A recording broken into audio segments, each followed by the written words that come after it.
Hey everyone, today Zhen is super nervous, like seeing an alien. Seeing Sia's creamy neck and cherry lips, he gulped, almost drooling, but accidentally stepped on her foot and quickly bent to wipe it. Watching Sia storm away, Zhen stood there, mind racing like fireworks, but from that day on, he and Sia didn't exchange a single word until the day before graduation. The day before graduation, Sia found him with a contact book, wanting Zhen to write down his contact info and a blessing. Zhen's face lit up with joy, as if he'd just won the lottery. But after Sia left, he realized the pen was still in her hand. She had vanished by the time he ran out. After the college entrance exam, Sia went to Seoul for university due to her grades, while he stayed local for sports, with numerous chances to confess but too emotional. At every call, he choked like a lamb. When he decided to visit Sia in Seoul, he got drafted for 2 years. On his first day back from the army, Zhen gathered courage to call Sia, but when he heard her voice, he got cold feet again. Just as he was about to hang up, his childhood friend grabbed his hand like it was the last cookie, even biting down with all their might. Every one of you should have a friend like that. Hello. Come on in. Hello.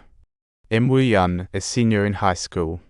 Zhen was completely dazed, but he hard-headedly answered the phone, only to blurt out, "High School Students' Day, you can be my super protective pen." Just as he regretted messing up another confession, Sia surprisingly asked to meet him at the school gate. She even agreed to return the original pen to him. This sudden plot twist left Zhen utterly bewildered.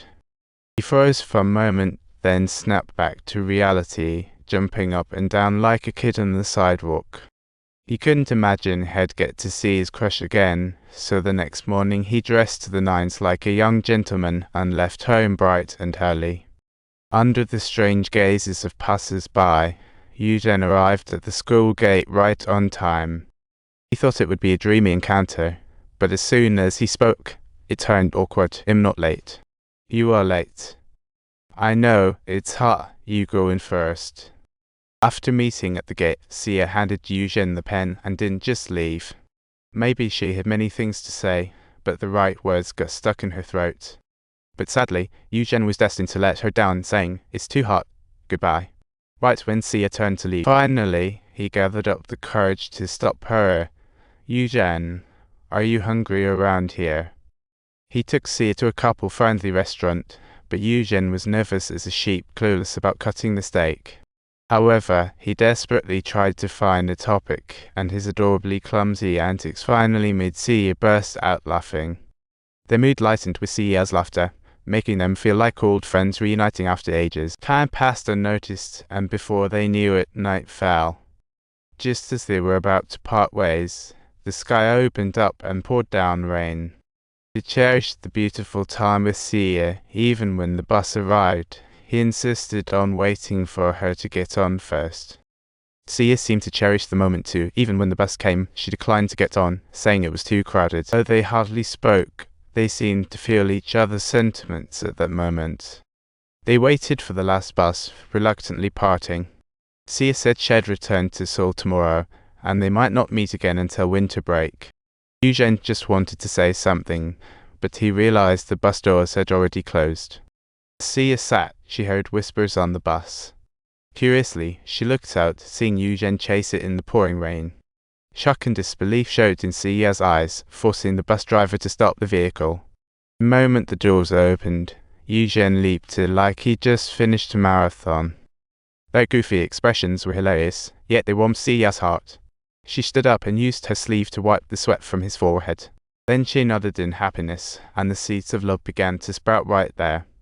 Soon, their relationship heated up, starting their first date, sharing sweet moments watching a movie. Zhen was completely distracted from the movie, all his attention glued to Sia. He finally mustered the courage to hold Sia's hand, and when she didn't pull away, a smile bloomed on his face. Feeling the warmth of her hand, Zhen couldn't help but say, this moment almost made Sia faint from laughter. He realized he had actually grabbed the stinky sock of the guy next to him. Zhen was too embarrassed to look at Sia. Thinking back to that scene, he found it funny, but the clever Sia didn't let him suffer any further embarrassment. She reached into the boy's pocket and took his hand, holding onto her soft little hands. Feeling the warmth in her hand, at that moment, Zhen couldn't hold back his smile any longer. After that they began a sweet and happy time together. He rode with Sia to see the sunset, and as they reached the hillside, the scene of the outdoor cinema captivated them. Although the distance between them was somewhat far at this very moment, their hearts seemed to be tightly bound by an invisible tie, closer than ever before. If you enjoyed this story, please remember to subscribe. We're looking forward to seeing you next time.